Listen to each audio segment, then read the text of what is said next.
Welcome to Emotions Unfolded, where every story carries a secret, every betrayal has a consequence, and sometimes walking away is the bravest thing you can do. My mother tore my engagement ring from my swollen finger in front of my entire family. She called my fiancé a nobody and told me I had destroyed everything she taught me. But she had no idea that the ring she hated would soon expose the biggest secret she had kept from me. My name is Claire Morgan, and I was 32 when I finally realized that my mother didn't love me as a daughter. She loved me as an investment. My mother, Victoria, had spent my entire childhood teaching me that appearances mattered more than feelings. She chose my clothes, criticized my friends, approved my jobs, and somehow managed to make every decision I made feel like a personal failure. Then I met Daniel. He wasn't wealthy. He didn't belong to my mother's exclusive social circle. He worked as a civil engineer, drove an ordinary car, and lived in a small apartment. But he listened to me. For the first time in my life, I could speak without being corrected. We dated secretly for almost 2 years because I knew exactly what my mother would say. Then, one rainy evening, Daniel proposed beside the lake where we had shared our first date. The ring was simple, a delicate vintage diamond that had belonged to his grandmother. I said yes. For 3 weeks, I kept the engagement hidden. But eventually, I knew I had to tell my family.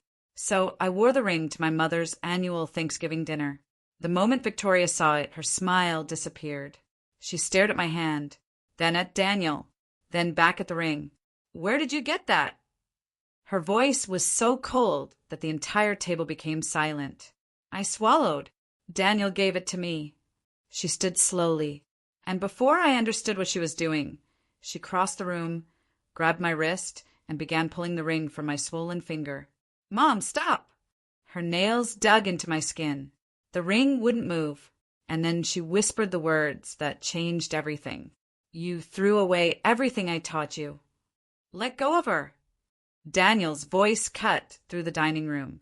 My mother's fingers froze around my hand. For a second, nobody moved. My finger was throbbing, red and swollen beneath the ring. A tiny streak of blood had appeared where her nail had scratched my skin. Victoria finally released me. She looked at Daniel as if he had committed some unforgivable crime. "You don't speak to me that way." Daniel stepped between us. "You were hurting her." My mother laughed bitterly. "Hurting her? I'm trying to save her." Then she pointed directly at me.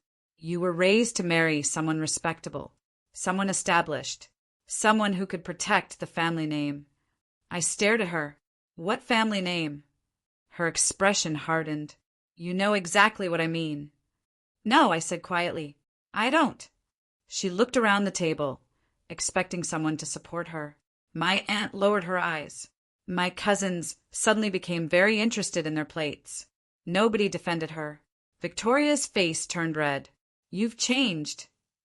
I looked down at my injured finger. Maybe I finally grew up. That sentence destroyed whatever control she had left. She grabbed my ring again.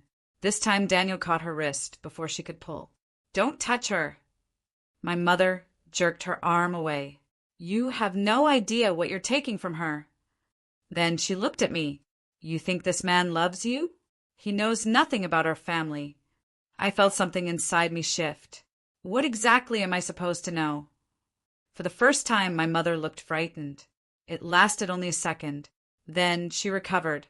"You're confused. Go home with me, and we'll discuss this privately." "No." Her eyes widened. I stood up. "I've spent my whole life discussing my choices with you. Tonight, I'm making one without your permission." I took Daniel's hand. As we walked toward the door, my mother shouted behind me, "If you leave this house wearing that ring, don't expect anything from me ever again." I stopped. Then I turned around. "Mom, I think I've finally realized something." She waited. "I don't want anything from you." And I walked out. I thought that was the end. I was wrong. Because 3 days later, I received a letter addressed to me from an attorney I had never heard of. And inside was a secret that completely changed what I knew about my family. The letter came from a law firm in downtown Chicago. My hands trembled as I opened it. Inside was a single sentence that made my stomach drop. Miss Morgan, your presence is required regarding the estate established in your late father's name. My father had died when I was 14. According to my mother, he had left us almost nothing. She had always told me he was drowning in debt when he died, and that everything he owned had been sold to pay what he owed. I believed her, but the attorney's name on the letter was Robert Hayes, the same attorney who had handled my father's estate 20 years ago. I called him immediately. Miss Morgan, he said carefully, there are things your mother never told you. My heart started pounding. What things? He paused. Your father left you a trust. I almost laughed. A trust? Yes, a substantial one. I sat down. How substantial? Robert didn't answer immediately. Then he said, at your 25th birthday, you were supposed to receive control. I stared at the wall. But my mother told me there was nothing. I know. Those 2 words made my blood run cold. Robert explained that my father had created the trust before his death. My mother had been appointed temporary administrator because I was a minor. But there was one important condition. Once I became an adult, she was required to transfer control to me. She never did. Instead, she had continued managing everything. Why are you telling me this now? I asked, because your engagement triggered another clause in the agreement. My breath caught. What clause? The moment you legally became engaged, you were entitled to request a complete accounting of the trust. I looked down at my swollen finger. Suddenly, my mother's obsession with that ring made sense. She hadn't been afraid of Daniel. She had been afraid of what my engagement would uncover. Robert continued. There's another problem, Claire. What? Large amounts of money are missing. I couldn't speak.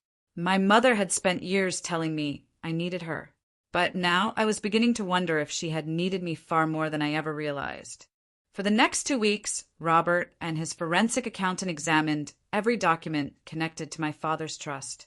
I tried to continue my normal life, but every discovery felt like another piece of my childhood had been a lie.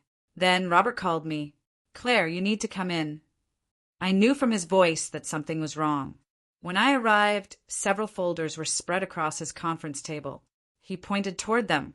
These are withdrawals made by your mother. I looked at the numbers. Thousands became hundreds of thousands, then millions. My mother hadn't simply used the money. She had built her entire lifestyle around it.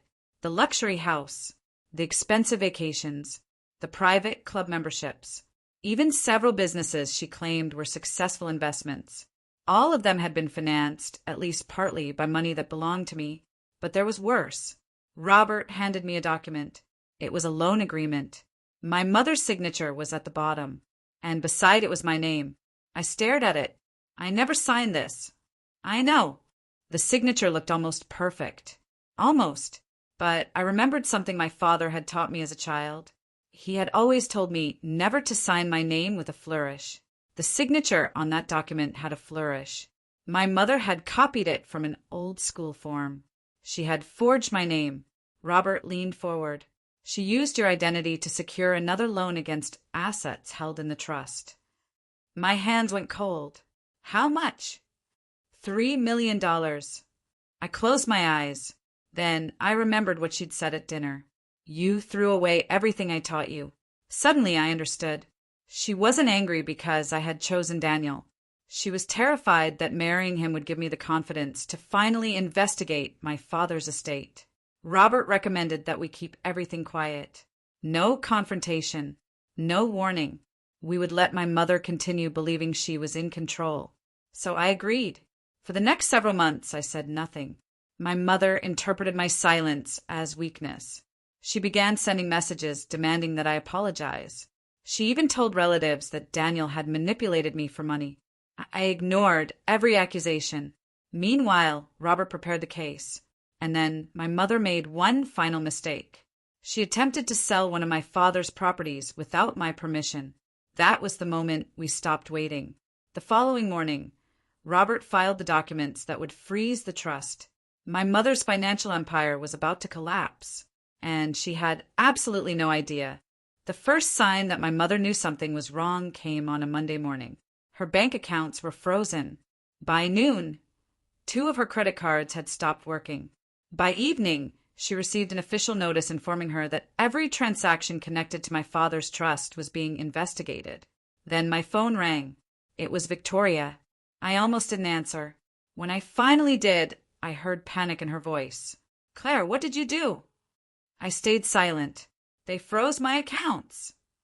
"I didn't freeze anything," I replied calmly. "Don't lie to me. Your attorney is behind this." I looked at Daniel, who was sitting beside me. "He's my attorney because you left me no choice." My mother began crying. "You're destroying your own family." I almost laughed. "You destroyed it when you stole from me." "I never stole anything." "Then you won't have anything to worry about." Silence. She knew. I could hear her breathing change. Then she whispered, "Please." That word shocked me more than her anger ever had. My mother had never said please to me. Not once. She begged me to meet her. I agreed. We met at a quiet cafe, and for the first time, I saw her without the expensive clothes, jewelry, and confidence she used like armor. She looked exhausted. "You don't understand," she said. "I understand perfectly. I did what I had to do to keep our family together." "No, Mom. You did what you wanted." She reached across the table. "I am still your mother." I pulled my hand away. "And I'm still your daughter. That never gave you the right to take my future." Her eyes filled with tears. Then she said something I'll never forget. "I thought if I controlled everything, you would never leave me." For 1 second, I felt sorry for her. But sympathy couldn't erase 20 years of lies. The investigation continued. The forged documents were verified. The missing money was calculated. And eventually my mother was forced to surrender control of the trust. The woman who had spent my entire life controlling me had finally lost the one thing she valued most: control. 6 months later, the legal battle was finally over. My mother's control over the trust was permanently revoked. She was required to repay a large portion of the money she had taken, sell several properties, and surrender the assets she had purchased using my father's inheritance. The woman who had once walked into every room expecting respect now had to face the consequences of her own choices. But strangely, I didn't feel victorious. I felt free. One evening, I sat beside Daniel on the porch of our new home. He reached for my hand. The swelling on my finger was long gone. The ring was still there, the same ring my mother had tried to tear away. Daniel smiled. "Still want to marry me?" I laughed. "More than ever." We got married several months later in a small garden, surrounded by people who genuinely loved us. There were no expensive decorations, no social media cameras, no people pretending to admire us, just laughter, flowers, and the man who had stood beside me when my entire family turned against me. As I looked at the ring on my finger, I remembered my mother's words. "You threw away everything I taught you." For years, I had believed those words meant I had failed her. Now I understood the truth. I hadn't thrown away everything she taught me. I had thrown away everything that was hurting me. I had learned that love isn't control. Family isn't ownership. And loyalty doesn't mean allowing someone to destroy your life. My mother wanted me to believe that choosing Daniel meant losing my family. Instead, choosing myself helped me discover what a real family looked like. I never got an apology from her. Maybe I never will. But I no longer need one, because the greatest thing I recovered wasn't my father's money. It wasn't the trust.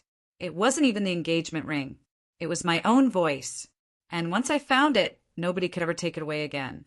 So if you've ever been made to feel guilty for choosing your own happiness, remember this. You are allowed to build a life that doesn't make everyone else comfortable. You are allowed to say no.